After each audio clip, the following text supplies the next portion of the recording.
Today, we're going to talk about the insights and notes I took on the book Buy Back Your Time by Dan Martell. I typically read about a book a month, so I'm hoping that over time I can provide some good insights and valuable information for you to think about. So, first thing is set huge goals. You only get one life, so you might as well take risks, especially calculated risk. When you're younger, when you're single, it's easier to take risks because down the line you can have stability. Obviously, if you have a family or kids that you need to support, you have to take those into consideration. But nonetheless, you can set up your life to achieve something. Second is being energetic. I know in my corporate career, I haven't really done a great job at being that lovable person. I've kind of been more of a put my head down and do the work type of person. But I think over time, I've started to kind of come out of my shell. And do a better job at that aspect. And I think the book definitely said like being energetic is contagious. And like if you think about a small organization or a small team, if you are someone that provides energy and is pushing people forward, motivating people to do things, it's a lot easier to work with those types of people. Obviously, you can have people that are energetic and very like dictator like. And those can be tougher to work with, or people that are kind of power hungry, control oriented. But nonetheless, if you have energy, positivity, optimism, even if there's kind of like rose colored glasses, generally people prefer to work with those types of individuals. And then in his book, I actually have a list here. He provided 7 pillars of how he orients his life. So those are health, hobbies, spirit, friends, love, finances, and mission. And so his process is that he scores each of those individual pillars weekly and then gets kind of an average and then decides, okay, what do I need to focus on for the next week? I almost created an app that kind of automated this, but I felt like it was just another thing on my plate. So I don't think I'm going to proceed with that. But I guess let me know in the comments if you would like to have some sort of app that would allow you to score for those pillars. One of the things he mentions is called a 1-3-1 rule. And so that is where you clearly define and articulate what the problem is.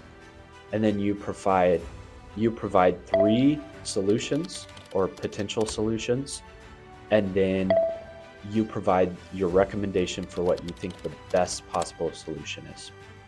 And so this would obviously go for like projects or problem solving. You know, if your boss says, hey, here's a problem we have, provide a solution. This is a framework that you could use for that. Another thing that I know a lot of successful people do is planning out. There's some people that go to the extent of planning their whole year in advance, which I think that's insane. That is, kudos to them.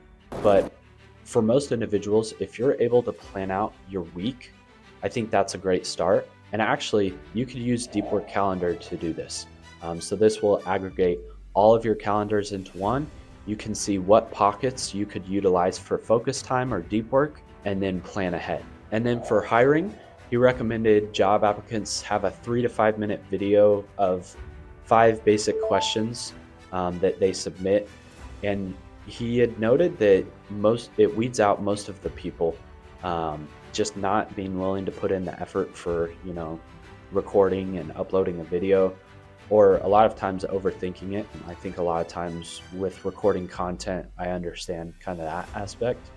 But yeah, that's a very simple process to add to your hiring. And obviously the best talent is always going to go the extra yard. So I definitely think hiring slow, firing fast is very key.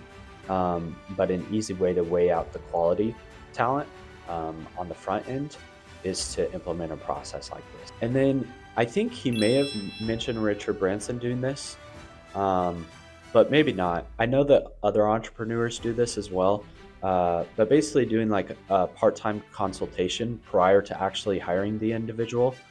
So you basically say, okay, here's a project, get it back to me by date. and see how they work on it, see if they have a ton of questions or if they just figure it out on their own. I would say most employers prefer employees that can just figure things out on their own. And in my past experience, that's kind of been the case. And so I would say this is an additional step you could also take.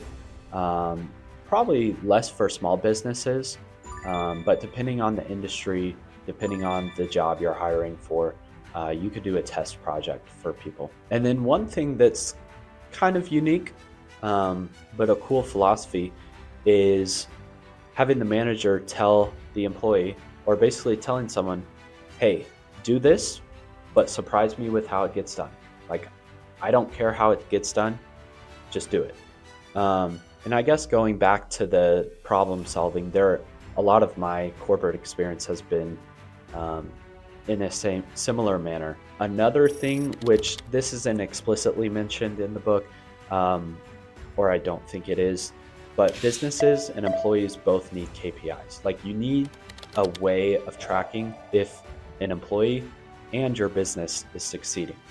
And I think a lot of times this can bring a lot of anxiety for employees of, if they don't have defined targets, then what is their purpose? What is their goal? What should they be focusing on? Obviously, you might have day-to-day work that people can do, but without goals to strive for, a lot of times it can feel meaningless. So definitely, for the benefit of the employee and your business, provide KPIs, provide defined targets for those employees to meet. Feedback needs to be fluid. So when I was about 19 or 20, I read Principles by Ray Dalio, and I kind of went down a rabbit hole of Ray Dalio. I was really interested in hedge funds and value investing at the time. So anyways, Ray Dalio's system was radical transparency. For the most part, for that year, I would say that was like reprioritizing my philosophy of business of, okay, transparency is best. And similar to feedback needing to be fluid, basically, you need to lay out for your employees exactly what you expect. Obviously, they can figure out the details of how to get things done, but mainly you need to have a pulse between you and your employee of how they're doing, what they can improve on, and things of that nature. And then another thing that's super huge that Dan mentions is basically eliminate things that drain your energy.